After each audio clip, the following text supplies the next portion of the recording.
Mhm. Yeah. And when, It's all right. once you start recording, all of this is being heard. So it's recording right now, right? Um, You're muted, no recording. You can download that PC. so Unmute I myself? didn't see you tell it to start recording, did you? I missed that. Yes. Okay, That you can do. yeah, because you're in recording right now, so it should hear all of it. So should I unmute myself? I don't know why it has that. You are muted. Yeah. Sure.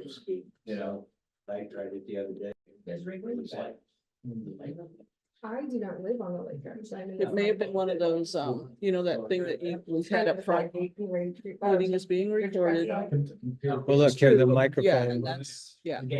That's even, yeah, you should be, we're being recorded right now, so. Perfect. Okay. AT&T was terrible. I know next to me that. And not just that, they kept running the bus. Yeah, oh, yeah. We pay $50 a month. Yeah, that's it. We were supported back. Got her. Okay. It's 6 o'clock and we have plenty to do, so I'd like to go ahead and get started. I just want to say thanks to everybody for coming and thanks for your continued support. We appreciate people coming to the meeting and giving us feedback. That's what we want. We'll start the meeting as all meetings with the Pledge of Allegiance. Right behind you. Yeah. Right? I pledge Allegiance to the flag of the United States of America and to the republic for which it stands, one nation, under God, indivisible, with liberty and justice for all.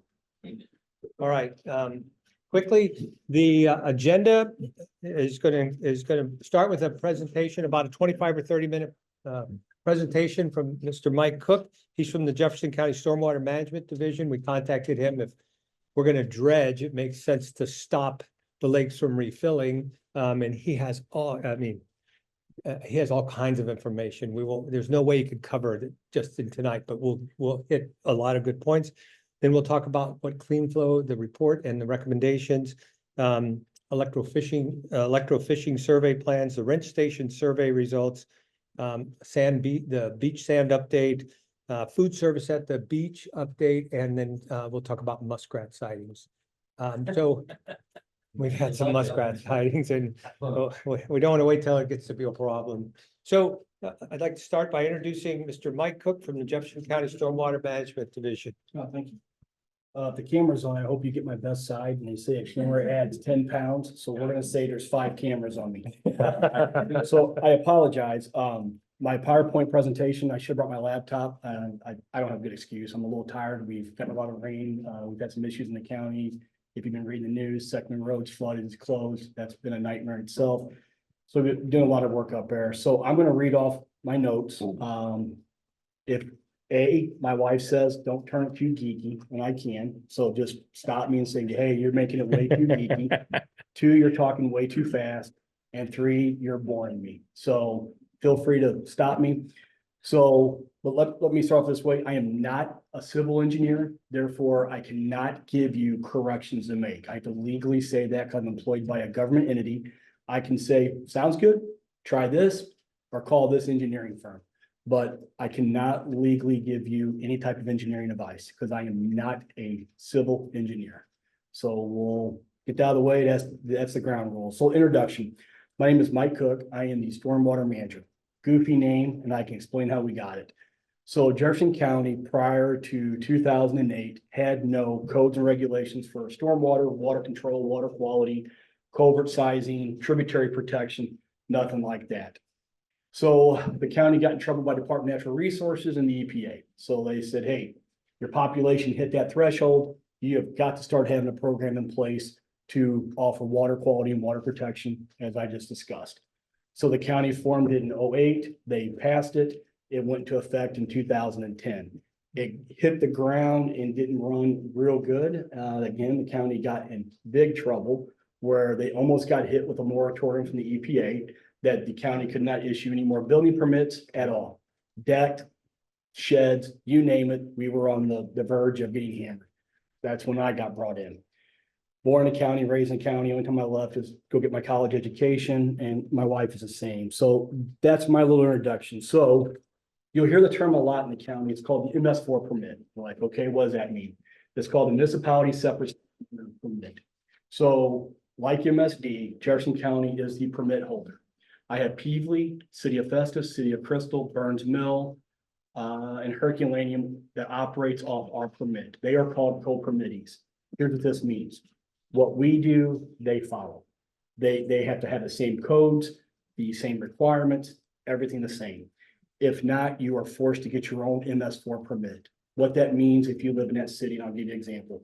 Burns Mill priced 4 years ago to get their own MS4 permit. Because when you have your own permit, it opens the door up for more grants, more EPA funding, more money flows down, but it's very costly. For the little bitty city of Burns Mill to get their own MS4 permit, it was gonna be $350,000. Jefferson County roughly spends, counting the staff and everything, we roughly cost the county about 1.1 million. So it's not a cheap permit to have. The city of Arnold does have their own permit. I operate very well with them. We coincide with each other very well. So they're the only one in the county that has their own permit. Everybody else operates off our permit. So in a nutshell, without geeking it out, here's what the MS4 permit means. We have to have water quality and water protection statutes and ordinances in place that follow the EPA, FEMA, SEMA, DNR, then the county. That is the pecking order. Yes, we have had every regulatory agency in this county at one time or another. It always starts local and we work our way up if we have a problem.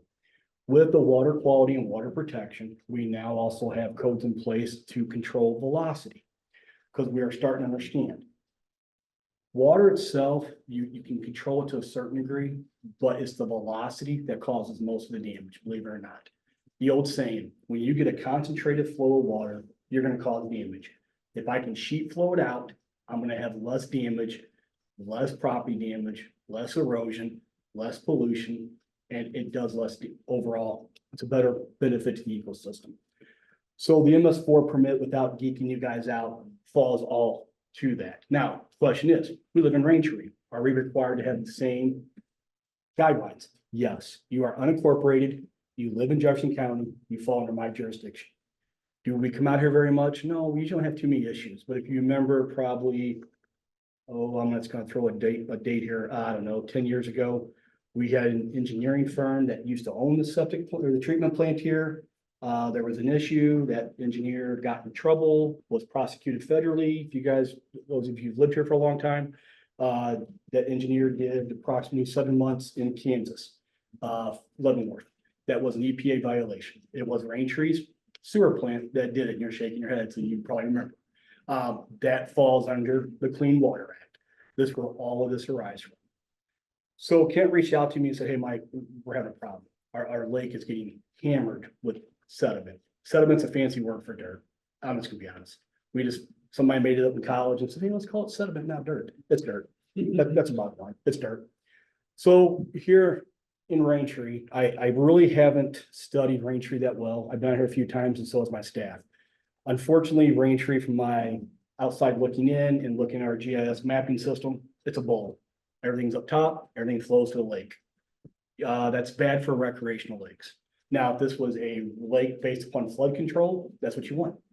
We would clear water, Bull Shoals. Even though Lake of the Ozarks is not core owned, it's state owned, it was all designed for flood control. Then it became recreation. I believe by the design of this one, not being 100%, this was more of a recreational design to promote growth, and it ended up becoming a drainage lake as well. That is a nightmare for those of you who have to maintain the lake. So anytime we get a hard enough rain event and it picks up everything in the world, as you guys know, it's common sense. You'll see water move bricks. You'll see water knock trees down. Leaves, sticks, dirt, construction sites, that all ends up in your lake. I promise you. I've seen it on the Mississippi River with the Corps when they have to dredge the Mississippi about every 10 years. Stormwater will take whatever it can and take it to that lake. So here's the problems, besides silt, besides the lake grabbing debris. So when you get a heavy enough rain event and you have what's called I&I, inflow and infiltration, that it means your water system, sewer system can't handle the volume. There's cracks in it. The manholes aren't sealed. So all that rainwater gets in It bubbles up. I'm sure you guys have all seen this one time or another, a sewer lid just bubbling up with water. That's called I&I. That all ends up in your lake.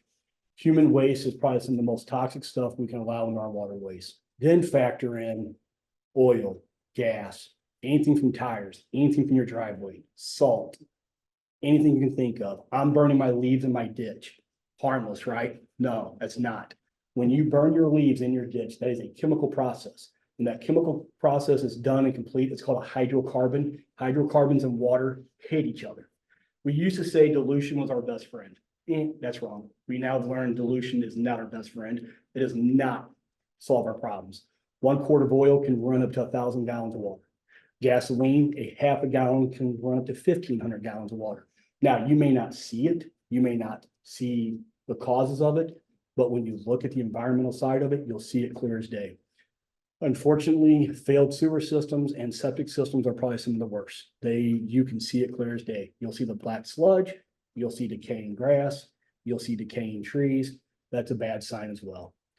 So moving on, everybody who lives in a lake environment always wants that green, nice yard. I understand. I have a green, nice yard as well. Phosphorus is bloody murder on water.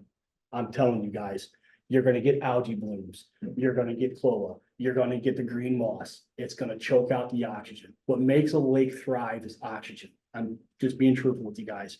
The more chemicals you put in that golf course green yard and it washes out because 90% of people don't know how much to put down or how to control it, all you're doing is feeding that water system. Microorganisms will grab it, they'll grow, they'll bloom, and then if you're not careful, you can even get what's called the pink clout. That's deadly. That kills all carp, kills all grass feeders. Back up one more. Let's say that pink clout doesn't form, but we have all these problems hitting the waterway, and all of a sudden, out of the clear blue, you get a fish kill. Oh my God, what happened? Your grass carp eat the grass, they eat all the stuff on the side, they get poisoned, they die. Other animals feed off of them, they die. That's what causes a fish kill. Or you have so much phosphorus and nitrogen flowing into the water on top of all the other elements I just mentioned, and your dissolved oxygen goes from 24 liters down to 12 liters. Your fish come up as much as they can for air. They're not doing it because they're hungry. They're doing it because they're starving and they're coming up. People think it's neat. I'll throw dog food out. I'll feed them. They'll go in a feeding frenzy. And literally in a week later, when we get 92 degrees and above, you got a lot of fish that are dead. They starved. The oxygen got them. So the whole goal is we got to keep as much oxygen into our lakes, ponds, and rivers as we can. That's why when somebody says, what does that dirt from that construction site hurt? I mean, really, we already have dirt in our ditches, in our tributary systems. We do, but we don't have that unaccounted in there. I don't have 25 acres of mass clearing or an acre. You get 20 homes being built and they're all cleared an acre. Well, guess what? Now you got 25 acres of uncontrolled sediment running that waterway. It changes your oxygenation levels. It's going to hammer your lake. So what can we do? I promise you 25 minutes and I can talk forever and my wife will scream at me. I'm sorry. So there's a few things you can do. And unfortunately for you guys right here, you have a thankless job. And at least on a city level, it's governed. It's, hey, we don't have a choice. We have to educate residents why you have to have silt fence put in on your property.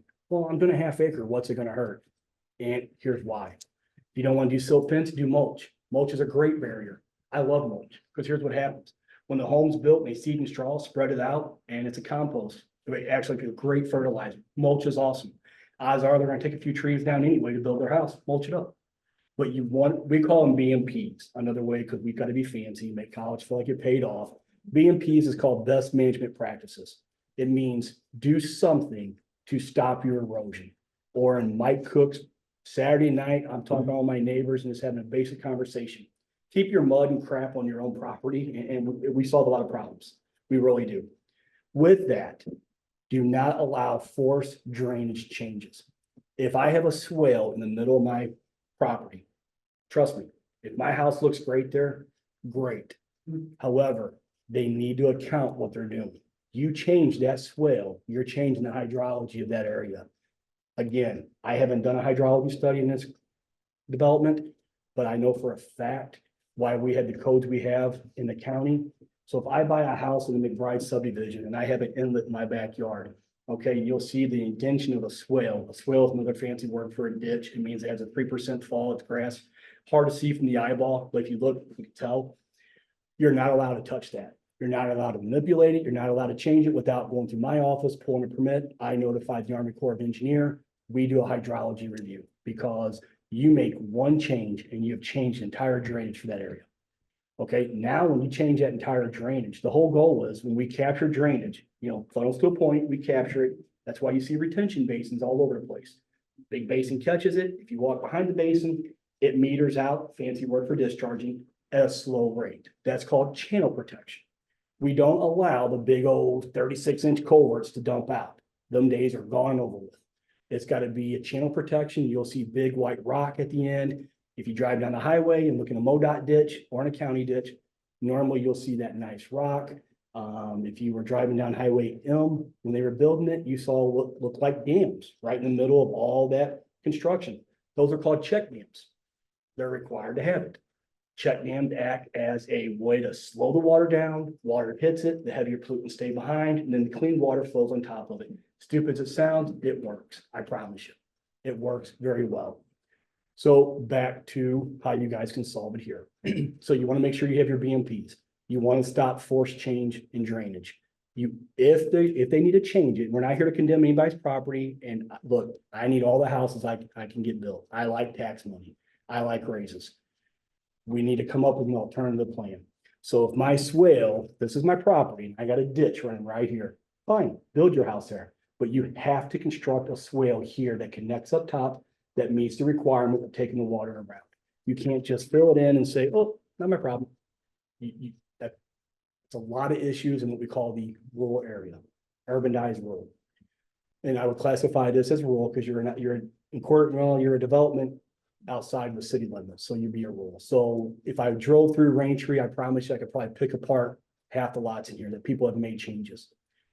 So BMPs, you want to stop forced drainage changes.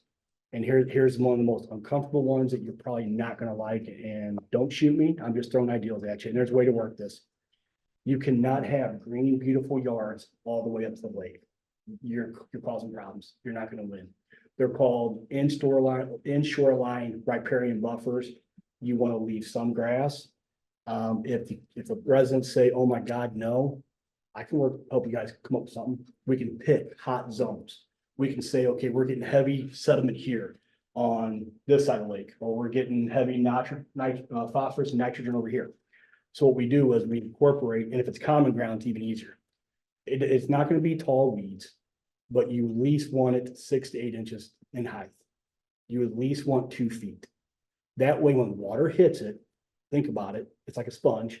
It goes through, it sheet flows out. The heavier pollutants will stay behind, the water will eventually end up in its way. So, and you'll see it right here, and I can pass this out. So this right here is one that I was part of as a regional stormwater task force. If you guys recall, they had a lake in St. Charles that all of a sudden just drained itself. Big lake, big development. Then they had fish kill after fish kill after fish kill. So St. Charles County reached out to us being the regional stormwater task force group, we came together and we did a study. So what they proposed and passed in their development is they limit their lawn size. Can't go over a ½ acre. You've got to leave at least, if you hit a ½ acre, you got to stop right there. Not saying do it here. I'm just throwing ideas at you. Maybe 3/4 of an acre. Maybe just stop at an acre. They're using phosphorus-free fertilizer. There are natural fertilizers you can use that is great for your grass, great for wildlife. They use shoreline buffers. Now, as I explained, it's in here and I can pass this out. They picked zones. They didn't tell every resident you had to do it because common sense. But if you have 4 houses here and you got a common ground here, perfect spot. Yes, you could have a mosquito problem. I'm not gonna sit here and mislead you. Pick your poison. What do you guys want? You guys want to deal with a few mosquitoes, or do you want to keep dredging the lake every 5 years and dealing with water quality issues? Totally your guys' call. So those are the 3 big changes. And the one thing they instituted, I don't know if you can do it here or not, is they put in a permanent sediment basin. Now, those are labor intensive. They're not cheap, but everything was then changed to drain to the sediment basin. And the sediment basin, picture a big hole in the ground, nice big rock all around it. And all the drainage went that way, and then it metered out at the end at a very slow rate. And they had to muck that basin, break it up, haul it out. They do it every 5 years. That drudging has to be tested. Because if heavy metals appear in that soil, that is a contaminant per the EPA. And I'm telling you, you don't want to play with it anyway. Have it hauled off. If you get it tested, it comes back clean. It's great dirt. Do what you want to do with it. Donate it, let everybody use it for a garden. That's up to you guys. First thing I would do though, if you do something like that, is have it tested. So those are your big three things you can do that would probably, you would see an immediate reduction in sediment and phosphorus, nitrogen, and other debris into your lake. Drudging. Drudging is a tough animal in this day and age. It can be done, and it can be done by, you want to hire a company that's bonded and insured and also understands the EPA, the Army Corps, DNR, and county requirements. They usually all go hand in hand. Depending on the type of drudging you do, you may have to get a drudging permit from DNR and a 404 permit from the Corps, depending on the drudging type you do, okay? Because if I'm not mistaken, at the end of the dam here, that we get a lot of rain, water flows over, I believe your lake goes into a waterway of the state. I believe it dumps into a creek stream.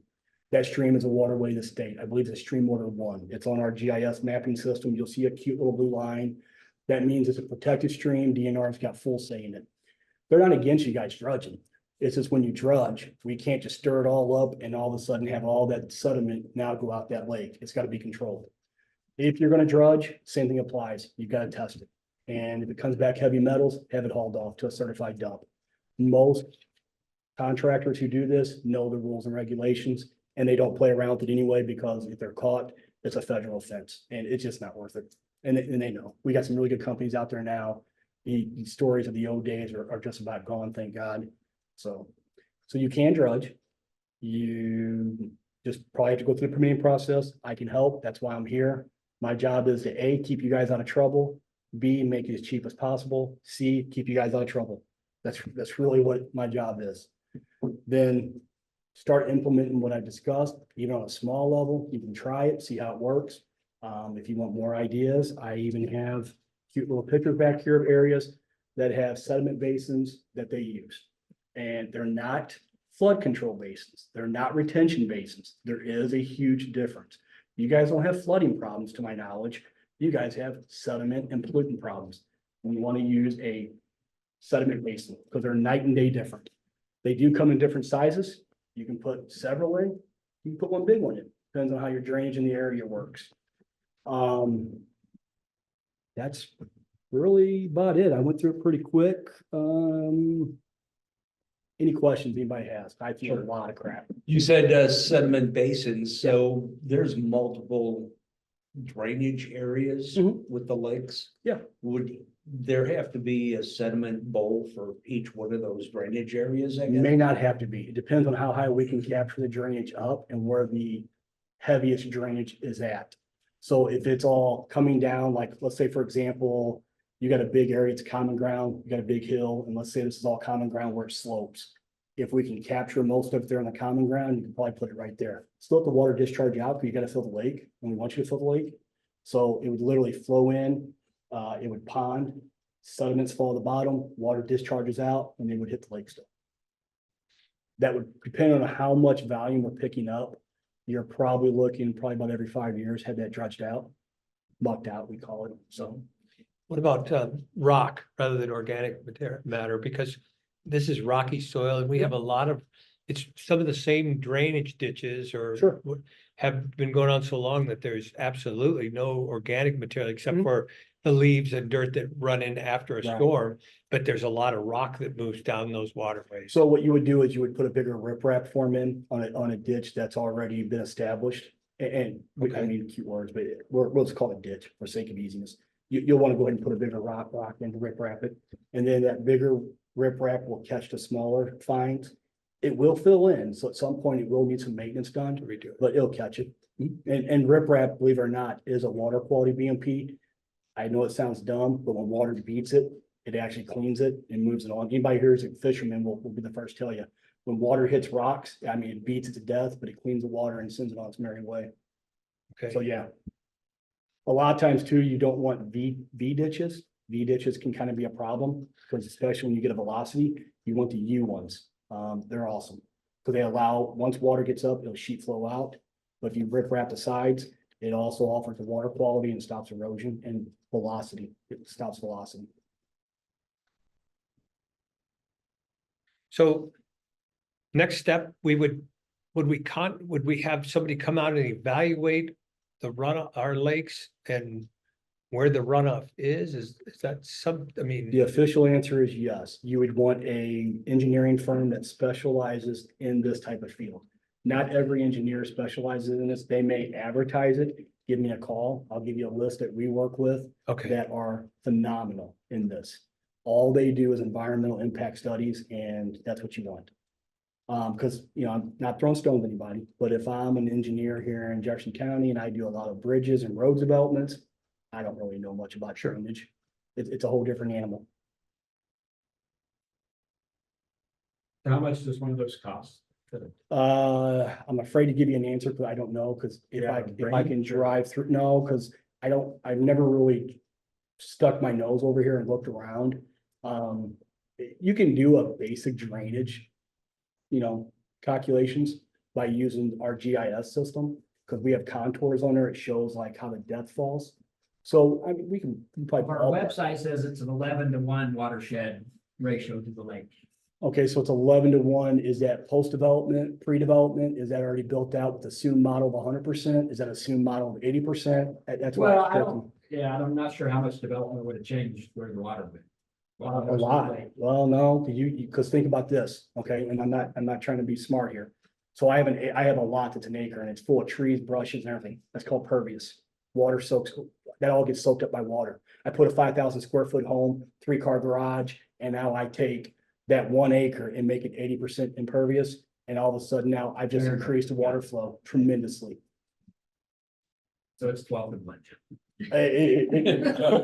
Well, and in fairness though, we gotta look at the development around, how much is developed around you guys and who's doing what with their water control, because you're now gonna look at a regional watershed, and you need to, and you almost need a plan for future growth, because it's coming.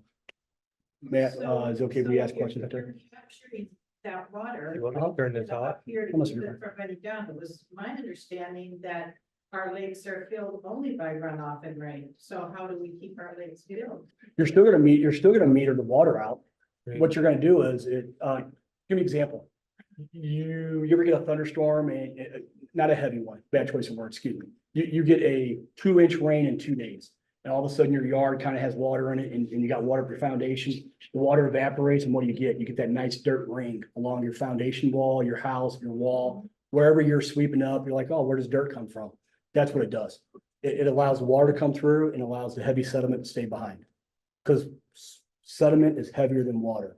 The only thing that floats is a petroleum-based product. That's a sheen. You'll see the rainbow color. That's where you know you got oil, gas, kerosene. You got a problem there. And you get a natural amount from the roads anyway. But if it's a heavy sheen, it's a different animal. But no, man, you'll still feed your lake and you want to feed your lake. But if I'm not mistaken, I'm almost positive there's a tributary that feeds Raintree. There's either a spring. one of the or- lakes, one of the lakes is spring Okay. fed, the others are watershed. Okay, we can still work on the watershed to make it work, because that's how you have to get rid of the water, can't hold the water. So that's how retention basins work. It's a formation of a retention basin to a degree. We want to water it out. So my question was rather leading, rather than saying the next step is this, how do we proceed? I guess I should have asked. Oh, I'm sorry. Have you looked at it or do we have, does the I county can, have resources? Do we call one of these engineering? firms? Unfortunately, the Uniform Act in the federal government is very clear, especially because I'm paid from T-tax, transportation tax. We Okay, cannot touch private developments. Reason Okay. being, because what we do for one, we do for all. And there's just not enough of us. I mean, there's just not. However, I can give you a list and I come out Okay. with them and we take a look and we talk. Because I can legally say, hey, guys, try this, try this. I am a legal resource. We are allowed to be a resource to you guys. I just cannot be a primary. Yeah. study I guess that's my component. question. Is that the next I thing would, we need to yes. do? Yes, I Okay. would get a drainage study done. I really would. That way, you know, you're gonna find out what the drainage issues are, what the cubic feet per second is. Then we can find out, because it could be a simple process of, you need more swales, ditches. Let's put more ditches in. We put more ditches in, we'll capture more of that rain.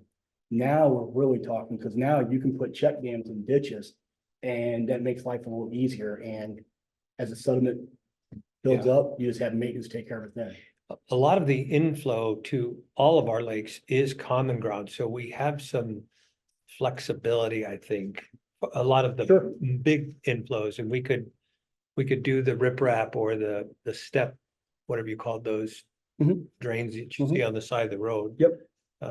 We probably have some flexibility to do some of those things. You can also do At not a great- well, you can do rain gardens, you can do bio rain gardens. You don't want to touch wetlands. Everybody wants to throw wetlands out there because they think they get mitigation credits. Wetland is a tough animal to restore, and you're basically deeding that part of the wetland to the Army Corps of Engineer, and you can never touch it. I myself, I love wetlands. I wouldn't do them in a development. If you want to get real fancy and cheap, bio rain gardens, and bio detentions are easy to do and they work great. That's where you're letting native plants do all your filtering for you.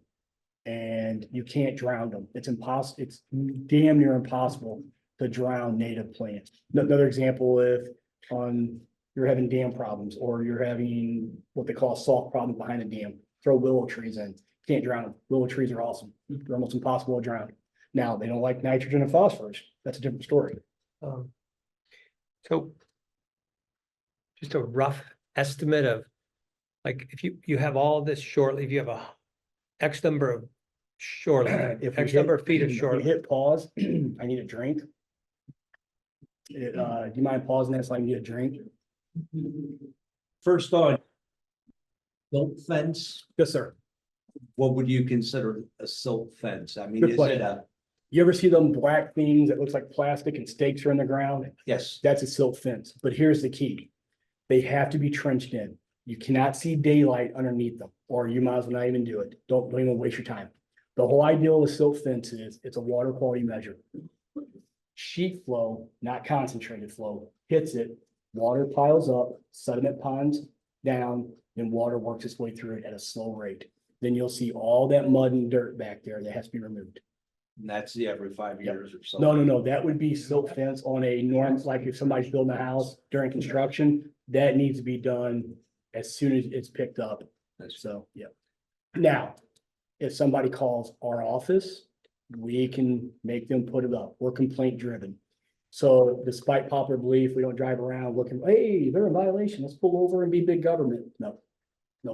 So somebody was on the board here, I can't remember her name, had a really good rapport with her. She would call us all the time. We would come out and assist when we could. We'd be more than happy to help with that as well. Now, here's how we do it though, because we don't want to piss anybody off, because at some point Jefferson County is going to need a tax increase, and I'm not a big fan of, pissing people off. So we send what's called a notice of inspection letter. Let's say it's you. Say you're building a really nice house, and by the way, I like nice houses. I need taxes. So you're building a really nice house, but you just wiped out your whole lot, which most people do, and we have all bare dirt. And we know we're in March, what's April and May, the rainy season. We know vegetation is not going to take. And even though you may throw sod down, what does sod do till it roots? Water runs through it and takes off behind it until it takes root. So we come out, we say, yeah, we take our picture, and then we send you a letter called notice of inspection. Meaning we were out your property, you need to put some BMPs up, call our office and we can help you. Normally people call us and go, oh my God, what does this mean? We give them the geek speech. We tell them what to do. Their contractor puts it up. We come out and do inspection. You leave you alone around your hair until somebody calls and says they're not maintaining their silt fence and they're still not done with their house. Then we come back out and now we send you a notice of violation. So the silt fence would be more for construction versus the runoff. It's both. It deals with runoff, but it's during construction because you stripped your land. But until you have vegetation, that stays until you have a vegetated yard. But I know where you're going. Doesn't solve the permanent problem of taking a nice empty lot and we just put a 5,000 square foot home there. All their gutters and drainage is going that way now. What do we do now? that's where we have to take the next step together. We can come up with other ways to prevent that. You can have a diffuser. You can make a diffuser requirement of all gutters. Meaning when water flows out of your gutter, again, we don't want it to be a fire hydrant. Either put that cute little round thing that pops out, water shoots out. Do rain barrels, they're awesome as well. Or you want to put stone down where water hits it, slows down, spreads out. So. I've been longer than 25 minutes.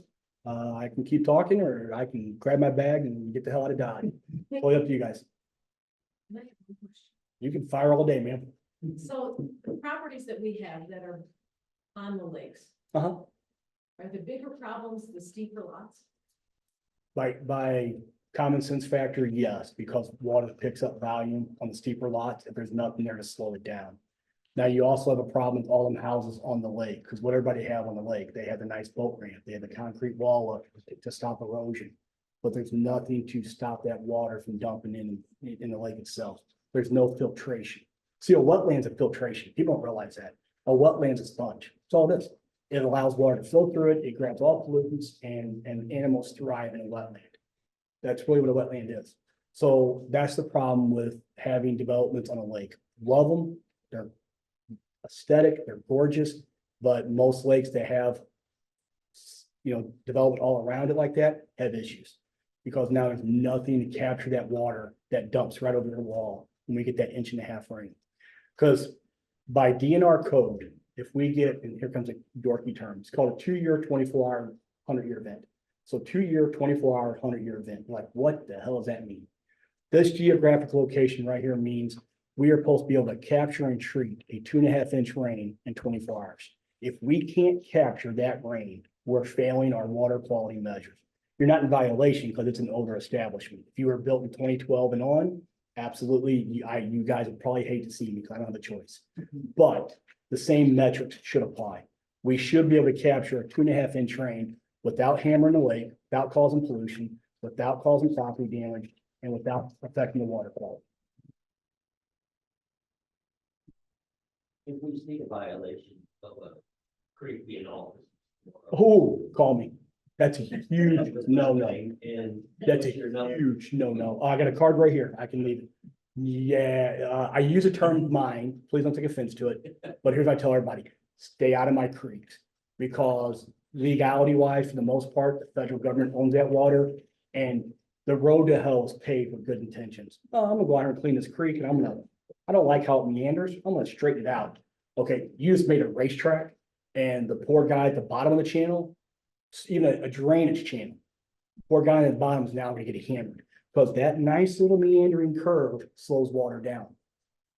Waterways will meander on their own. If you ever look at river maps, you'd be amazed how much the Mississippi has moved in the last 20 years. Amazed. Joe Ackland, you'd be amazed. Oh, hell, Sandy Creek, it's moved quite a bit. So they'll move on their own. Now, we don't help things, but 4-wheelers, ATVs, no, and no. And I have 3 levels at my disposal. I can prosecute you locally, state, or federal. I like to be a nice guy, but I have a job to do. So we will be forceful if I get met with resistance. So if you have a creek coming in to the lake and you want to stop the silt or muck, whatever you want to call it, from coming into the lake. Sure. What do you do? Since you can't touch the lake Well, you can, or you can't can. touch creek. that's where your permitting process comes in. That's where you call me, I call DNR, I call Army Corps of Engineer, you'll see the 3 stooges come out. We go like this, yep. Oh, there And you then go. we say you need a 404 permit, you need a 401 permit, or you need a stream buffer variance permit. And here's how you get it. Here's requirements. It's not like murder by no means. It's not red tape heavy. And then when you get your permit, you're allowed to move forward with what you're gonna do.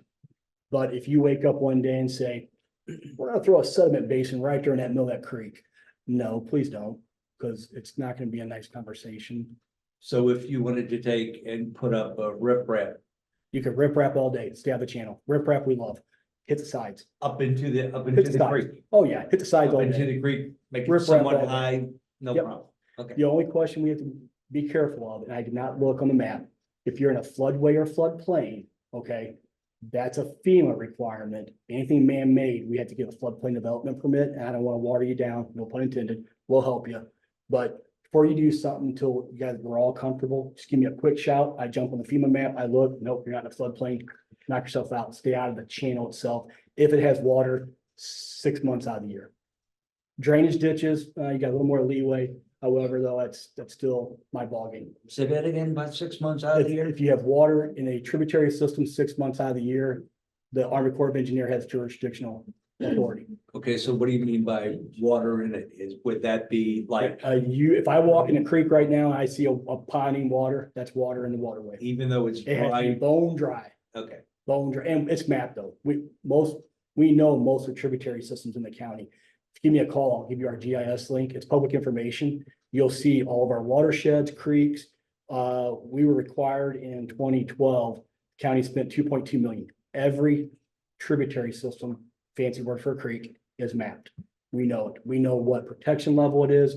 We know if there's jurisdiction or not. And the county gets flown every 2 years. Remember that. Okay. Not because building code wants to catch you putting a shut up, they do, but it's flown because of the waterway systems.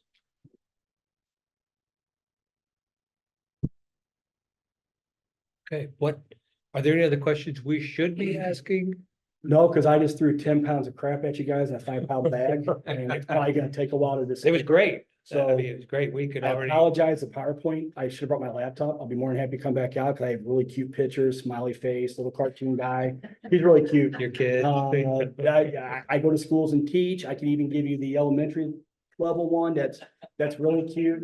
One of my coworkers wears the trash monster outfit and we throw trash on them. And when it falls off, and if you really want cuteness, DNR's got a dog that they come out, the trash dog. He's awesome. He'll grab a bottle and throw it in the trash can. Kids love him. We take him to school all the time. So what I always dare a kid, like, I'll bet you $1. I don't care how far you can throw that bottle. And they all want to do it. And they'll throw that bottle all the way down the football field, and Maui takes off, gets it, grabs a bottle and takes it to the trash can and dumps it in there. Yeah, kids love it. So I even have color crayons and coloring books. You let me know. We have to interrupt next time, I'm sorry. the color book and crayons. You let me know and I'll bring it. Or if you want some cheesy free giveaways for Halloween, just give me about a month's notice and I'll order a crap load, drop them off, pass some babies out. I can't promise you kids won't egg your house because they want candy, not crayon coloring books, but hey, we can try it. As long as you add the candy in with it, it'll be all right. You might have some kids that actually not cut through your yard. They may say, hey, we'll stay out of that person's yard. She's cool. Any other questions, guys? I know I threw a lot at you guys. This isn't meant No, to scare it's- anybody. it's not. great. Please don't think it is. The goal is we improve the lake, we improve the life. Because you guys are smart. You guys know if you have lake issues, it can affect property values. Nobody wants to live in a development that has lake issues. And if you've ever had a fish killed in the middle of July, I swear you can't get away fast enough. So if this subdivision was just being developed now, Oh, girl, you'd hate me. you would have. I'd have full jurisdiction. Here's how it would work. If you really want me to bore you, if I have 5 minutes. Please. So you have to submit engineered plans for the entire development. We had to have a conveyance system, which means we have to have inlets. I gotta have retention basins. I gotta have, how's all the stormwater gonna be captured and where it's gonna be taken to. We'll have swales, we'll have ditches, we'll have permanent BMPs, riprap, check dams, sediment basins. Yeah, the developer would probably scream and hate me. That's why if you want the So truth. you should have been here. Well, if I'm not mistaken, though, this development's been here since the 70s. Yeah. Mom and dad decided to have the best for last in 73, so I think it was already on its way. Because I grew up in Peabody, but, yeah, there's a reason why you don't see a lot of development out here right now. Because it's too costly by codes and requirements. It's coming though, because we have a housing crisis. Property values are not dropping. And at some point, we'll hit that famous line where it's actually gonna be valuable for developers to start developing out here. And you're seeing the first sign, because City of DeSoto just annexed 62 acres. And I believe they got a developer who's ready to build 140 homes, which would be the largest development DeSoto's had in probably 30 years. And it's getting ready to take shape. Refresh my memory on the bubble system that we're talking about. It's all oxygen. Yes. Uh-huh. What is your opinion upon that as far as getting more oxygen into the lake You'll, and helping dissolve some of the muck? Sure. You can use a microorganisms, but Normally, it depends on the microorganisms you're gonna use. They do require a certain level of oxygen as well. So you'll see a lot of fountains in a lot of lakes and ponds and even big developments, especially when the summer months, when temperatures rise. Because what happens? UV rays hit the water, it cooks the water. So when things get hot, it boils. So when it boils, what are you doing? Basic science, you're dissolving your oxygen. And now your level, let's say you had that much water, and all of a sudden you had a hard winter and everybody built houses, and now you have that much water, you just took that much oxygen out of your water system. Do you think the bubble system is a good system to alleviate our muck problem? That's one of our big problems. It could be, but it's not gonna solve your problem. You have a lot of sediment that you have got to manually take out. I don't care Okay. what anybody tells you, okay, and no disrespect to a salesman, they provide a valuable service. But remember, they're selling you something. Sure. Yes, I see that microorganisms all the time. They work the same way in septic systems. They eat the grime and grub. You've gotta have an exchange of oxygen in there. I believe your best bet, come spending your money, is have it drudged, then maybe start the microorganism process, unless, again, you have a smaller lake that isn't silted as heavy, it could be a primary factor there. Now, that's all based upon hypotheticals of what limited knowledge I have of what's going on based upon. I'm gonna share this conversations. with- Yeah. Well, I think the problem we're running into as far as in dredging is there are sewers in the bottom of the lake.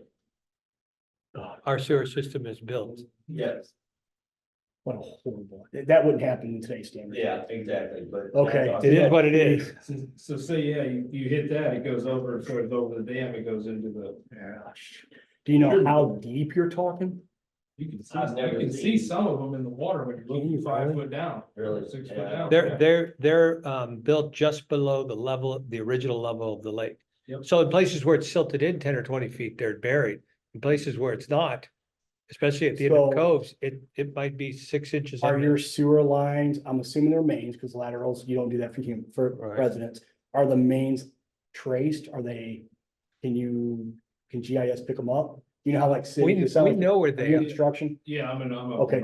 Okay, so you know how a lot of cities line their Yeah, sewers? yeah, you, They can you, pick 'em yeah, up you have on- a trace, yeah. yeah, no, probably not. It looks all just like bell and hub and it's not encased or anything. I thought they were encased. No, As the joints are encased in concrete, but the whole thing isn't where you could run a trace wire where you could. figure 6 inch out- mains or 4 inch? I think they're 8, maybe, God. maybe 10, they're big, they're big. But they do have them mapped out from what But I believe they are ductile iron.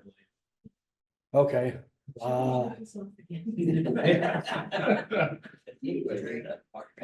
let's circle back on that. Let me help you Yeah. guys on that. Let me circle back on that, because, man, that's, god dang. I have a bunch of stuff I can share with you. Yeah, let's do that before do you guys know where all the valves are? No, What valves? Like a backwater, like a What? backwater valve? Maybe should know. well, you know how like a lot of main, Check a lot of swing. sewer mains will have valves, you can shut off like a water main, you should have valve systems you can shut off, especially if you get like, let's say right now, we get a 8 inch main or a 10 inch main that pops under the lake, where do you shut it off at? How do you stop the flow to it? We have an emergency plan.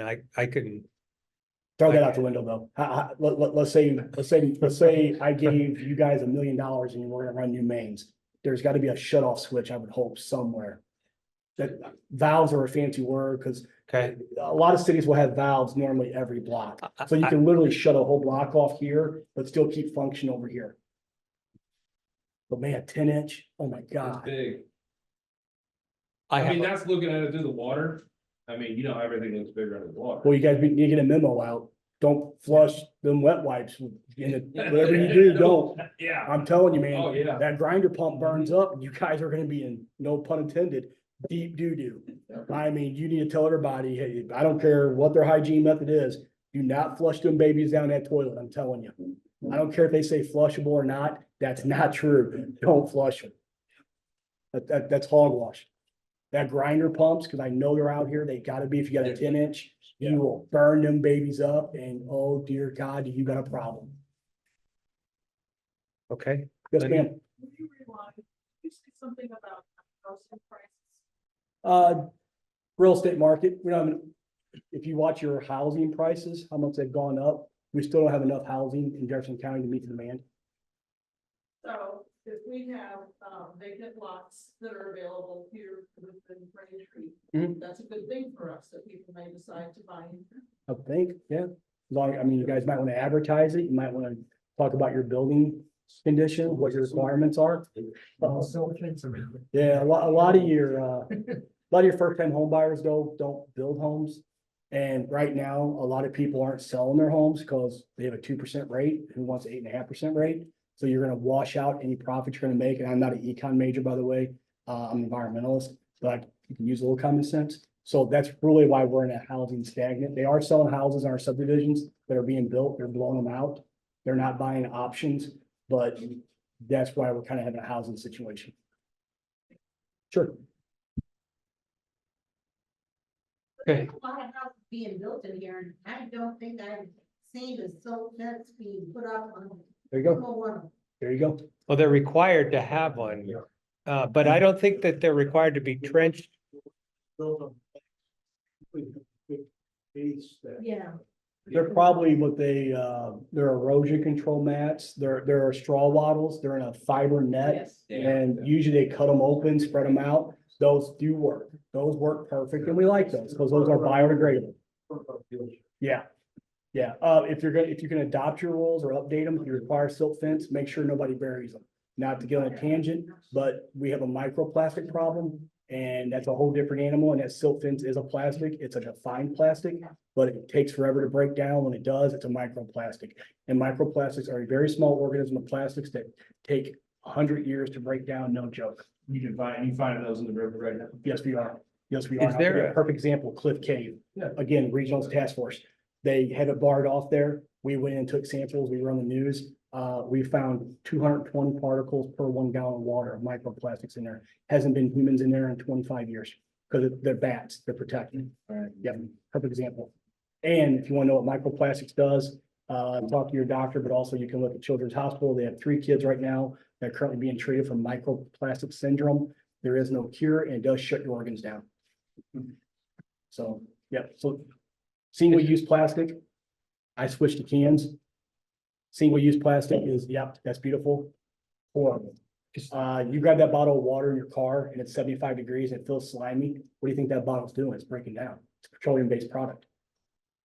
So it's all this nice open work and duct pipe everybody's putting in these houses. Or, yep, or you grab that good old Tupperware and you throw it in the microwave and warm it up for 2 minutes. You're eating warm plastic. Good luck. Is Yeah, there a, but I'm wasting your guys' time. now. is there a distance from the lake that you would or not require the silt fences any further? So No, if they're building no, two blocks up. I don't from- care if they're building right up here. Nope. Okay, Nope. If you build a house in the county and we get a complaint as a singular development, one home, and we come out, you have to put erosion control methods down. You have to. It's a statutory requirement. If you are McBride, and you're building development, you have got to have erosion control on all your lots, all your subdivisions, and you've got to be able to handle the 2-year, 24-hour rain event that we talked about, which we have exceeded that. So if you drive through right now, you're gonna be like, oh my God, it's like Hiroshima. They're required to get it cleaned up in 72 hours and have all ESCs back down, erosion control methods or BMPs. okay. Nope, I would not, we, in the county, you get there's no variance. There's no, you don't have to do this, you have to do this. And here's why, for simple terms. We know it'll pick dirt up here, number one. But number two, I can't explain to the lame person, you don't have to, but you do over here. Right. It's just easier just to Right. treat everybody the same.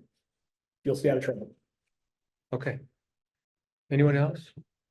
Wow, Hey, thank you guys. I appreciate it. like you gave us the budget stuff. 15 pounds. I kind of feel like that was the tip of the iceberg. too. Well, you guys made college feel like it paid off. My mom would be so proud. Well, thank you so much. We'll be in contact to discuss next. Yep, It make a sounds like- decision, and if nothing else, if I can't encourage you guys, enforce county ordinance, and if you don't want to be the bad guy, give us a call. My office will be the bad guy, but there's 4 of us for the whole county, so please be patient. 2 cards on the table. You can also email us, let us know what's going on. Complaints can be filed anonymously. We don't get neighbor disputes. I will tell you up front. 2 neighbors pissed off, look, we're here to do a job, we run out of town. But if you're like, hey, my neighbor is really causing some damage to the lake, I don't want to piss him off because I got to live next to him for the next 20 years, shoot us an email or call us. We'll come out. We're the bad guy. No problem. Okay, thank See you guys. again. Thank you. Thank you. Thank you.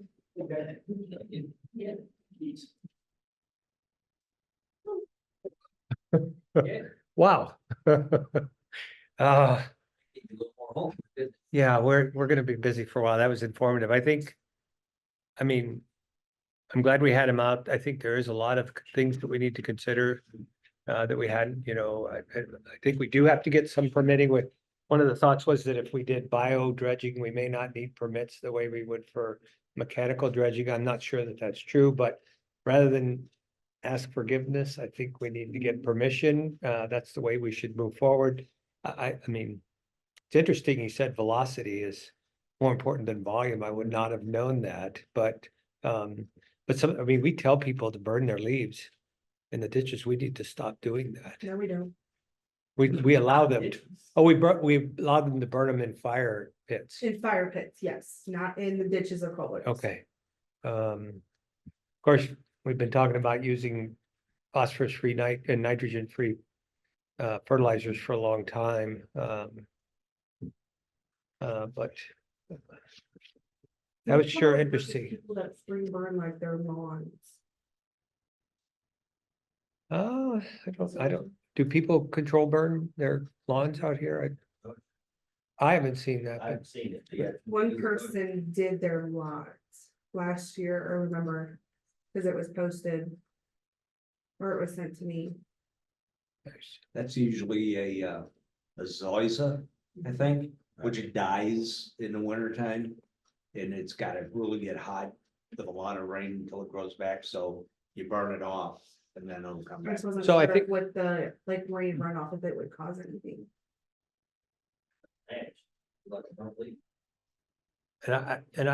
Denny, ACC, I guess, I mean, I don't know if there's any recommendations to make to ACC as far as, I was looking, they have some. I don't know what our guidelines. restrictions or guidelines are for silt fencing, or there's probably a better term for it. I know they have in here, the drainage has to be constructed in a way that runs towards the natural drainage. But the one thing in here, I don't see anything for a silt fence. I see things for like the concrete wash has to be kept up with, a sump or pit shall be constructed to contain concrete wash water, but that's about it. Right. I don't see anything in here about silt fences for the Well- construction. He brought up though, the fact that they put in bales of hay around the property. And whatever runs, it pretty much catches it. I mean, you're talking bale of hay. So, I'm just saying, I don't know if ACC needs to take a look at our guidelines or requirements going forward, because I know the people put in silt fences, but a good rain will knock those down, or a good mudslide will knock them down, and then mud just keeps going.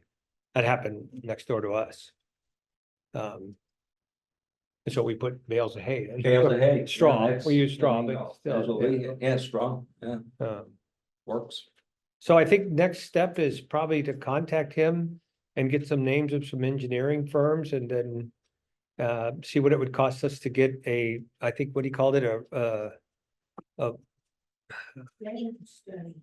regional watershed, well, not that, yeah, just a drainage study for our, what's that? Yeah, we're up against, and get the list of contractor or engineering firms from him, and then does somebody want to be the person who calls all those places, or anybody feels like it, let me know. Hey, Ken, did the clean flow information they gathered from the lake, did it determine phosphorus or any of that kind of stuff? or- There is a bunch, I'm gonna figure out how to put this out. I don't know how we distribute it to everyone. You get a email list, I could blow it out to everybody pretty easy. I think- Put it in an Excel spreadsheet. Yeah, I don't know, is there a, Address the, there's quite a bit of information. It's more about oxygen and whatnot. It than did it have is. something about oxygenation and. Yeah, phosphorus, not so a much little bit of about- something. Phosphorus. Phosphorus. Did they do actually use water sampling? Yeah, he did do water sampling, but I don't recall seeing stuff about phosphorus or nitrogen in this report. I brought the original report with me, and I just, well, let's move on to, we'll go ahead and go to Clean Flow, and here's the executive summary, if you will. Of course, he made disclaimers that March is gonna be different than July or August, but, he felt that all of the problems were common to all the lakes, but in varying degrees. That throughout all of our lakes, there's a downward dissolved oxygen gradient. The saying is less than 5 milligrams per liter, or less in spring and autumn lakes, and probably similar in winter. He felt that there was a concentration of vegetation, the lakeshore areas of locally concentrated vegetation. Enlargement areas covered by vegetation will grow into neighboring areas with the nutrient-rich sediment that we have, and probably begin to populate more and more of the water column, especially algae. And that we have muck accumulation is moderate, but it's extremely nutrient-rich.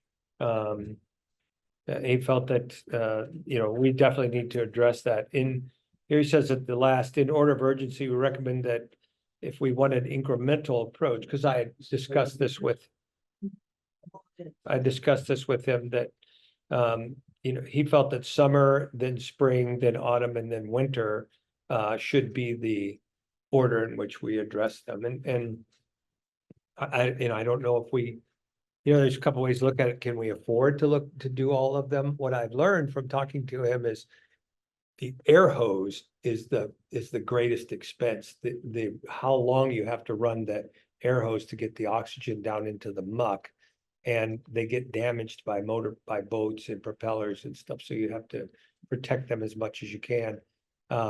He sent me a quote for just the equipment, etc. for summer lake. Is that what I said was the greatest? Summer or winter? Summer Lake. And it wasn't horrible. I mean, less than $50,000.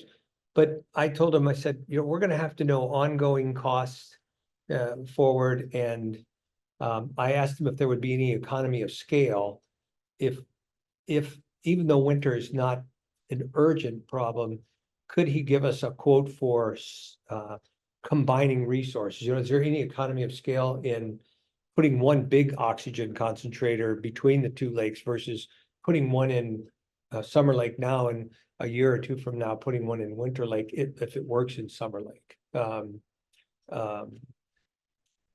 And then we need to know what the ongoing expenses were for all of them. I told him, I don't think any of us are willing to make a recommendation to the community that we move forward without getting the big picture. I mean, I'd love to say, yeah, let's make summer our beta site and see if this really works or not, because it wouldn't be that expensive, et cetera. But I don't think we can do that and then find out, well, we could never afford to do Autumn Lake anyway, or Spring Lake. So I as much as I'd like to get moving forward on this, I think we have to stop now. Having said that, I thought about this is we should probably, I'll get some dimensions from the guy, their representative. And we're still gonna have to provide the concrete pads and the little, structures, the sheds that go over the diffusers. They're not that loud, but if you enclose them, they really quiets them down. And we're gonna have to provide the electricity from the transformers, et cetera. So I'll get the requirements from him. And then maybe we can start getting some bids on that. I'll be needing some help from you guys to, we can talk later about who wants to contact the engineering firms, who wants to contact concrete and electric, but I think that's where we go next. I could have brought all that information, but I don't feel right saying, oh, here's how much it would cost to do Summer Lake if we don't know the big picture. I would say one of the key items also is where would they be placed? Around the lakes. Right. So we're gonna have to have an idea on if we have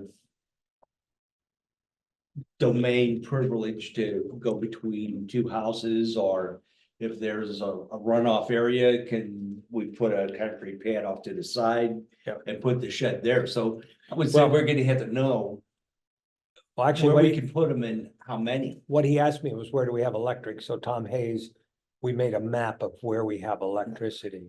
And that's, I mean, the closer we are to electricity and hopefully on common ground is where we need to be. Hopefully, we have enough spots between our parks and common ground that we can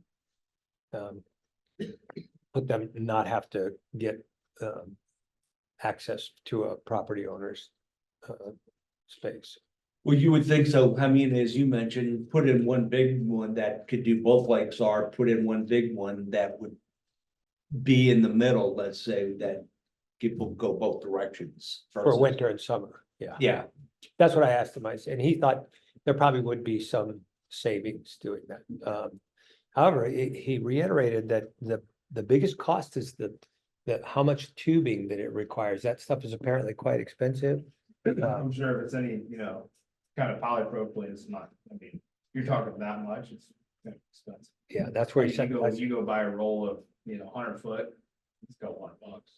yeah, he said that's where you're gonna run into the expense. So I don't have any more of that. I mean, I didn't bring the quote and everything for just Summer Lake because it didn't seem appropriate to discuss it right now. Any other? So on the water levels in the report, I know he marked or used your seawall or something for it. He found he found a place to tear, So a where is zero. that in relationship to where the lake is now, lake's full? I mean, so in that report, when it says it's 5 foot deep, this range is 5 foot deep, is that 5 foot deep from where he thinks a normal pool or from where it was that day? And What do you mean by 5 foot? in the report, it has, it's 20 foot here, it's got the Yeah. circles and The greatest muck is in the less than 20-foot depth areas, so I would imagine, I understand that. but Is that it what you're says the asking? Water is 5 foot deep, is it 5 foot deep from that day? from that day, yeah. On that So- benchmark. So now where that mark is, we can go. Do you know where it is to say now it's another foot or 2 foot above what? you would think so with all the rain. Do we have a benchmark above Yeah. sea level, No, okay. on Autumn Lake, it's my seawall. On Spring Lake, it's the threshold of the spillway, which it never goes higher than that. It would only Right. go lower than that. On Summer Lake, it's Mike Newberry's deck. He's got a place marked on that. He tried to find permanent structures to mark them. I can get that from him. I know on Spring Lake, it's So on Autumn Lake, since it's at your wall, you know where that mark was? Yes. And go and say, it was 33 Today inches it's down not- from my seawall, right where my steps are. so then you can. And I can go check it again, yeah. Yeah, so you can check it and say now it's 20. Yeah. But I'd be curious because, well, the dredging, the talk about the dredging was saying, okay, you dredge if we do any dredging. There are some places we're going to have to do, I think. you have to do Mechanical? some Mechanical. Probably. Or we're just gonna live with it as it is, because there's a lot of inorganic stuff in there as well. Right. That's not. But when the dredging folks talk, you go to say, well, I want to go to a 6 foot level or a 5 foot level. And that's how far you dredge down to, that's how far out you go Oh, in that, so you start. With what I would say you do it at a full pool, but. You can debate, what level you go to. right. So I'm curious in that, so I can look in the codes, how far out is 5 foot, 6 foot, Yeah. 7. I would think that if we do mechanical dredging, we would tell them, we would share them with them. Here's where the muck is, because we primarily like to dredge muck. I don't think we want to dredge, compacted soil or lake bottom. That's not, Agree. and so, We're not making the lake bigger than. Yeah, it ever was. yeah. Right. I don't know if that's is that answer? I'm Well, not- just let me know when you get back. Okay. Yeah. Sure, because I want to see how much I mean, based on my steps, I'm guessing it was probably 20 inches or so different from now today. Oh, yeah. Um, Can I look at your report? yeah, I sent this to you by email. Yeah, I got it, but Oh, I okay. just didn't print it out. No.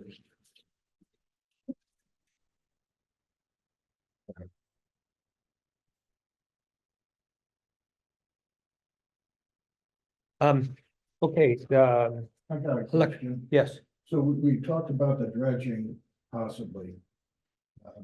Wouldn't it make sense to stop the influx of muck before we do the dredging? Because I can tell you, it fills up real fast.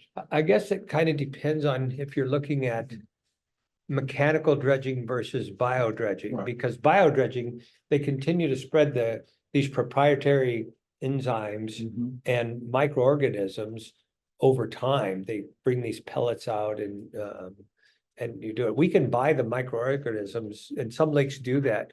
We can't buy the proprietary enzymes that Clean Flow uses, and reportedly gets, or they say they get a better response that way. So if we're doing it that way, then yes, but I mean, that's the whole idea of this. Let's stop if a pipe bursts in your house, you don't go start bailing the water out, you go turn the water off, And so I agree with you, we have to stop that. But I don't know how long it's gonna take to do any one of these projects, what the cost is gonna be, the time, so I think we at least need to get as much information as we can. I don't think we're ready to pull the trigger on anything. I would have liked to start this 2 months ago, but we're not anywhere near being able to do that. To put something up, say on Spring Lake where that creek is, I had talked to Jay Fossey, who had come by your house that time. Okay, yeah. And he was very reluctant on giving me any kind of pricing and how he would do it, because he's fearful that we're gonna take it to the next guy, and go, oh, hey, he does it for $1.95. Can you do it for $1.50? And so he doesn't wanna give any kind of numbers of pricing, unfortunately. I think we got some pretty good information from Mike. And I was kind of like the idea of what they did on Highway M, is put the riprap A little down bit, and move up, put another swell in there. And that could possibly be fairly inexpensive if we can use some of the rocks that being excavated around for the houses being built. okay, well, I think the next step is to contact these engineering companies and get bids on what a drainage study would cost. Okay, I'll get the information from him, so, we would need 3 bids. We'd need 3 bids from any one of these projects anyway, so let's get as many as we can. And then the next item I have on the agenda is the electrofishing plan, the survey. John Schulte from the Missouri Department of Conservation sent me an email and asked me for dates. I told him that there's enough of us that will be flexible. It's gonna be a weekday probably. But he thinks they're setting their calendar now. He couldn't give me a specific date. But in May, I don't know that they need us to help them do Do they do it at night? Because I had talked to Frank at the last tournament and said the last time they had done it, they had done the survey at night. Because they couldn't get accurate numbers during the daytime because the water was so clear. They did it at night. I don't know, given that there's no diffused oxygen, dissolved oxygen at the bottom of our lakes, maybe the fish are at the top, I don't know, we can ask him. Yeah, I would say there's no I haven't seen a thermal climb out there Yeah. this year yet. Okay, When May and like mid-May, August. I'll ask him what, It starts. I've only had email interactions with him, Yeah. but he asked me for some dates and I said, we'll be we just appreciate them doing it. Right. They said they could do at least the bigger lake, and asked me if we'd rather, which of the 2 bigger lakes, and I said, well, there's more fishing done on Autumn Lake, so I think that makes the most sense to, and we'll get the most data. I think the only, I don't know that they need our help a whole lot, other than what they would like for us is to have a couple people in boats to keep other boats away. Right. And on the shore too, because he said invariably, as soon as people see what they're doing, they come down to start asking questions, and they won't shock the water if there's somebody within 50 or 100 feet of the shore. So we have to be out there telling them asking people to stay away. Right. So I'll send you guys out something soon. I mean, I hope it's this month. We won't meet again before it probably happens, or hopefully happens. So I will send something out and just, hey, let's try to get alert people as much as we can. And then the rent station survey. You guys saw that. I can quickly look over. The thing I don't have is the first question was, how often do you frequent this survey was only for people who frequent the beach. And I said, whether you come once a summer or every day in the summer, whatever, just, if you have to use the beach at some point. And we had 260 people respond. I was surprised, pleasantly surprised. But I can't tell you of those 260, how many of them went to the beach regularly and how many of them infrequently. And I don't think we could break down the responses by, we could stratify them that way anyway. But the overwhelming response, 217 people or 83% said use lake water. 88% said use a hand pump versus an electrical one. I think some people are afraid of mixing electricity and water. And the other thing is it's an ongoing expense that we don't need. I said clearly at the beginning of the survey, you're not going to be able to use soaps and detergents and take a shower. This is just to knock the sand off of you so you can it doesn't get into your vehicle. And then I asked about where the nozzle should be positioned. And I think a lot of people said knee high, but a few more people actually said a flexible hose that would be able to reach around. Now, I know that's less, what's the word, vandal proof or whatever the word is, but what? Less durable. Yeah, but More pagan. I wonder if we should try that. Flexible hoses can't cost that much in a shower head or something, something that's handheld. I don't know, you're the plumber, right? I'm thinking right now what you could do. Okay. And then over half the people, 2/3 of the people, 64% said less than $5,000 total expenditure. 5,000 to 10,000 was 23%, and then it went down from there. So, I think we got our answers. Let's put in something simple that's not as easy to vandalize or tear up and less expensive to repair or replace should it get torn up. I hate that we have to think that way, but I think that's the way it is. Right. And so I don't know where to start. How do we design something like this? Does somebody design these things, or are there designs out there already? Is there something we need to know? I really don't know where to go next. Yeah. I've seen the designs where it's just, somebody basically drills their own well and the water table is very shallow. And you can do it, it'd be the same concept, you pump it in by hand, there's a prime that keeps the prime. And then Okay. it just comes out just by force. You're actually like old time pumping it. And it keeps that prime. Now, do they make something that comes into, like, you can go to like a hose? Where you can just have like an open-ended hose or a shower, some kind of shower nozzle on the end of it, where you could hold it, pump it, and it comes out. I think we need to make it so that one person could pump it and also Yeah, direct the Right. hose. right. But where does one go to get a design made for something like that? You can probably find it on the internet. I know Yeah. when we were at Gulf Shores, they had one exiting the beach. And I mean, it was like a hose. Yeah. You know, you turn it on, turn it off.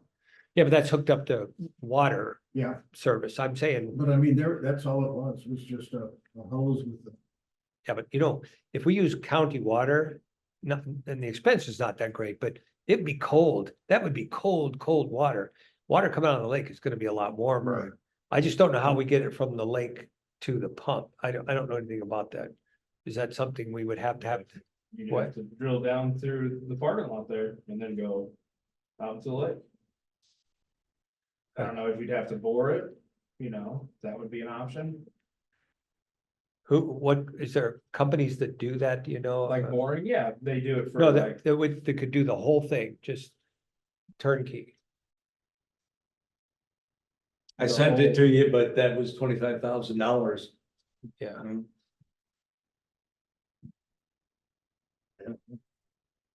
Okay, maybe we'll ask some of the local plumbing companies if that's. I mean, I agree with you, these gotta be out there somewhere. I just think we need to find out where, Okay, beach sand, Tom had hoped to be here tonight, but he can't be. He said they normally bring the sand in the second or third week of May. Let me see what he said here.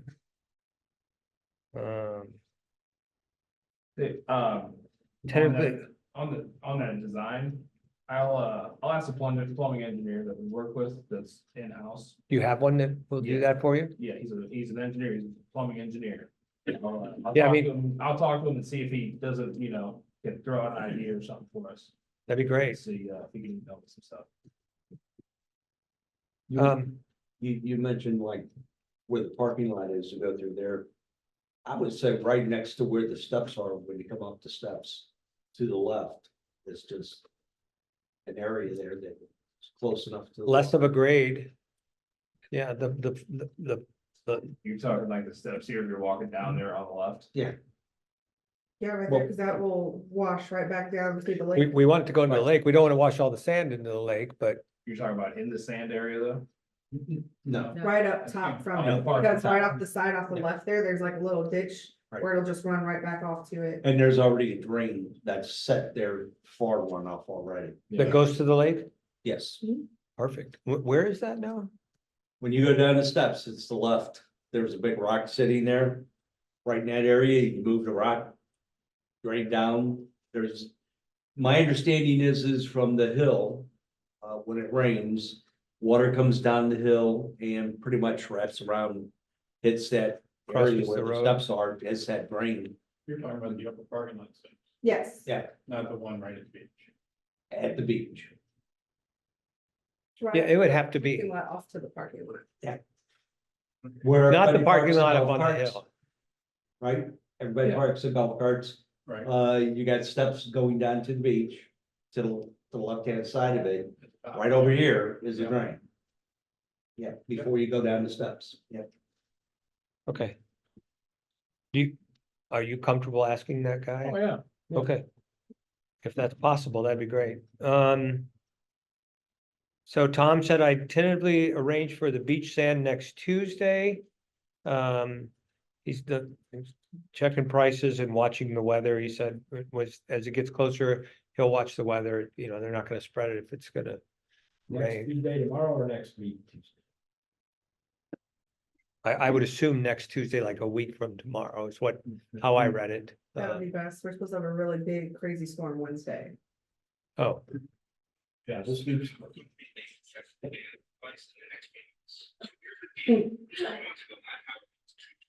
I get the same problem from time to time. and thankfully, we haven't had that. He said that's when they normally put down the sand is the second or third week of May. He said if we do it before then, it washes into the lake and Yeah. obviously it's a good thing we haven't put it down yet. If it's before Memorial Day weekend, soon. Yeah. Close to it as possible. Yeah, you have to have as much there as possible on Memorial Day.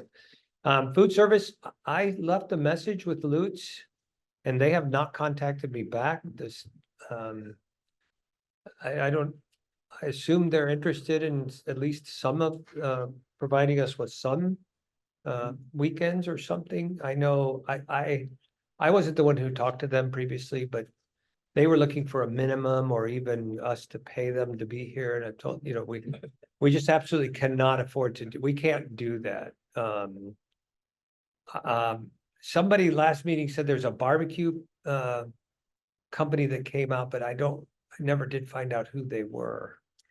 I've contacted a couple of different food trucks. I'm just waiting to hear back just in case. Okay, Because where I work, there's Mile 9 Garden, I think it's what it's called. There's like a ton of food trucks that come out and just sit there for the people that get off work for lunch. sure. So I contacted a couple of them, so I'm just waiting to hear back to see if Okay. any of them are willing to come out here instead of wanting to be paid, because I told them it would be residents paying them. It's not like a subdivision thing. Right. So, We can't guarantee them a minimum. We won't pay them to be here, but if they want a shot at it. I yeah. did talk to, So Lutz said that they wanted a minimum or they wanted to be paid. that's what I was told. I don't know. They have, Remember, they have not called me. last year with the insurance too, though. I was gonna tell you, if those people are interested, we'll have to get an events, Plan on asking them before taking that conversation any further. we'll have to get an events form filled out and make sure that they have appropriate insurance and whatnot. Oh, yeah. I did, however, speak with Tom, the guy who owns Four Lakes and Saucy's, et cetera. And he is very interested. He's gonna come put together a somewhat limited menu. And right now it would be carryout. And I said, man, you gotta work on some way getting it delivered. And so he's looking at that, but I mean, at least there would be something carryout. You could drive up to the top, you know, to the restaurant, but I'd rather avoid, I'm gonna strongly urge him to try to find a way to have a delivery service. I think he would do well if he had it delivered to the lake, to the food. But if anybody knows any, like what you said, if you know any other food trucks that are interested, let's hear from them. I'm trying to find ones that Give are it- mostly like lunch and dinner available, so I've got a couple pizza ones, a burger one. A New York food truck one that does like hot dogs and other types of food, Yeah, so. variety would be great. I found the post from last year, it's called Mad Smoke Barbecue Company. Mad That's Smoke. right, that's right. Okay. You wanna call them? You want me to? Either one.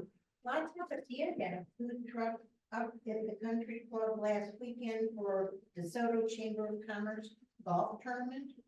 It was parked in the golf.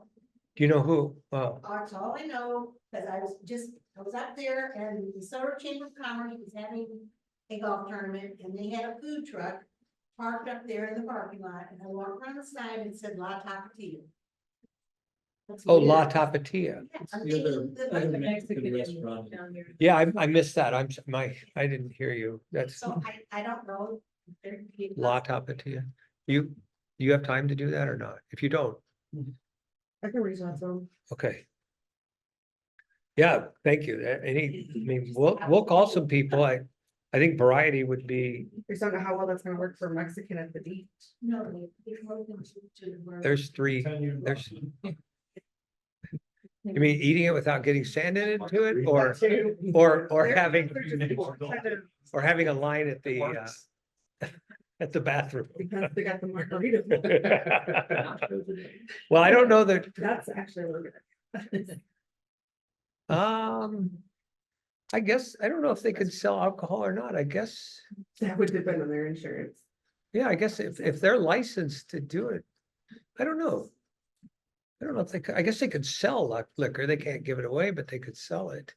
I think. I think that was the only issue that was with Taco Tequila at the, which is Night Out. They had a little bit of issues with their insurance, but they ended up giving it without an issue. So we can even reach out to them too, maybe. Okay. All right, and then the last thing I have is, you know, I've been alerted from both Autumn and Spring Lake about muskrats. And Mike Cook just told me, gave me some good ideas. He said, talk to the DNR. I did reach out to them and the Corps of Engineers, but I guess it's not the Corps of Engineers' responsibility, it's the DNR.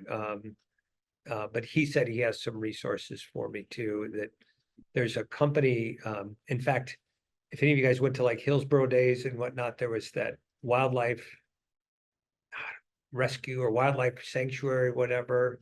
I think they contract to rid you of vermin and whatnot, and they relocate it rather than just shoot it. We don't, the last thing we want to do is put a bounty on them. Somebody suggested we put a bounty on them. We don't want people shooting even air rifles at the lake. Yes. I mean, during the fishing tournament, it could be like an extra couple pounds, you know, have to go up there and, you know, have a bonus round. Put into the muskrat pot. So I went online and I looked it up, and you can get a live trap if we wanted to do it locally for $40. And, or you got somebody like Rottler, and they've got a 35% off the coupon, you know, to catch it. So, yeah, so I, Yeah, my neighbor tracked. well, and so I talked to I started at the beginning of this a week ago, when I first heard of the first sighting, I talked to the Department of Conservation. And the trapping season is November through February, but if you can say they're a nuisance, which, It's a big hole in our yard. yeah, we could say, okay, we don't want them tearing up our property. Then Mike seemed to think that we wouldn't have a problem at all. I haven't heard back. Both of the county, there's two agents, conservation agents for Jefferson County. And they were both unavailable last week when I called them, said, I'll be back in the office Tuesday. So they may be at a seminar or something, or they have a big operation going somewhere, but I expect to hear back from them. But I think what I've heard from several people is hire a professional company. And we used to have a trapper, and I don't know if they were on a retainer or if it was a per animal basis, whatever. I don't know what the relationship was. I don't know what happened to it, but it's no more, is all I know, that we don't have that relationship anymore. Couldn't even tell you the We had name him or, Come out to, we had it a couple of years ago. And he came out and put a trap down, and finally after about 5-6 weeks, there was no muskrat in the trap. And it was getting warm weather, and we just took it out, and he never came by to pick it up, so. the trap? Did we put it back in? Oh, the muskrat was, you trapped one? No, he put out a trap to catch one. And left the trap, and just, so. We don't want that guy. Yeah, we just say Well, $40 right here. did the muskrat leave? We talked about that. Okay. Stop the tape, Mike. Stop the tape. So, Yeah, but there have been muskrats in Spring Lake for years. I've been out there for over 20 years. Really? Oh, yes.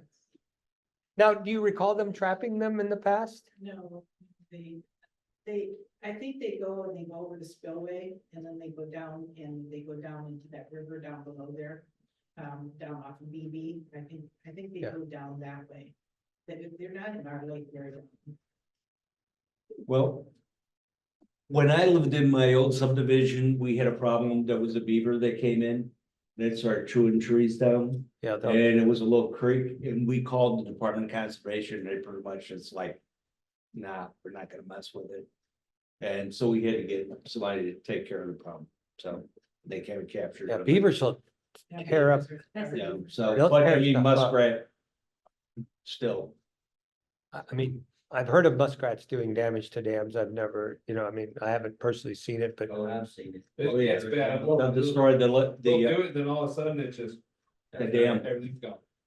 well, I'm gonna wait till I hear back from the MDC, the Department of Conservation, and then I'll ask if they have any, but I mean, I've heard from 2 or 3 people, get a professional company that knows the rules about how they could, even though they could trap them as a nuisance out of season, they have to use, you can't use a snare trap. You can only use this kind of trap. You can't use a bear, a claw trap, whatever. And so we might be better off just to find somebody to do that for us, because the last thing we want is people running around with air rifles Yeah, trying to. now there's somebody pop in the muskrats. subdivision.